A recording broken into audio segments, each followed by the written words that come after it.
Dahil sa gitgitan sa kalsada, isang buhay ang nawala kahapon matapos mauwi sa pamamaril ang nangyaring road rage sa EDSA Ayala.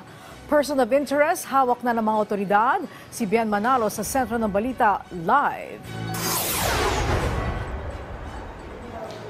Angelique, hawak na ng otoridad ang sospek na nakasakay sa Mercedes-Benz na sinasabing bumaril at nakapatay sa isang family driver ng isang puting sasakyan sa Ayala Tunnel sa Makati kahapon. Nauna na riyan ay natukoy na rin ang pagkakakilanlan ng may-ari ng sasakyan na ginamit ng sospek dahil sa kanya ito nakarehistro.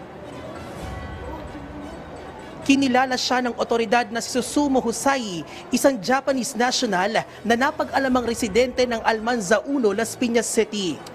Dead on the spot ang biktima na kinilalang si Aniceto Mateo, 65 taong gulang at 5 buwan pa lamang na nagtatrabaho bilang family driver sa pamilya ng isang negosyante. Ayon sa nakakita, hindi naman humantong sa argumento ang gitgitan. Bagkus ay nagbigay daan pa raw ang family driver nang tuloy-tuloy na siyang businahan ng sospek. Sa investigasyon, sa right passenger window nanggaling ang putok ng caliber 40 na baril na tumama sa likurang bahagi ng kanang balikat ng biktima. Nagawa pa ng biktima na imaneho para itabi ang sasakyan habang humihingi ng tulong ang sakay na kasambahay sa mga motoristang dumaraan.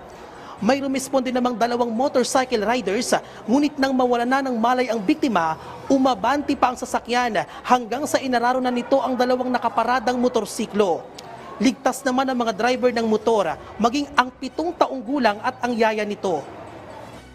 Ang isang panawagan natin sa ating mga kababayan, no, kulay itim po na Mercedes-Benz yung gamit ng ating suspect. So baka lang, no, wala namang ibang pupuntahan yun. Angelique, magkakaroon naman ng press conference sa Kamkrame kaugnay sa pagkakakilanlan ng nadakip na sospek maging sa may-ari ng sasakyan. At mula Tarlac, lumuwas na ng Maynila ang kaanak ng biktima para makipagtulungan sa gagawing investigasyon ng mga pulis at para ayusin na rin ang burol ng biktima. Pero sa ngayon, Angelique, ay tumanggi muna silang magbigay ng pahayaga.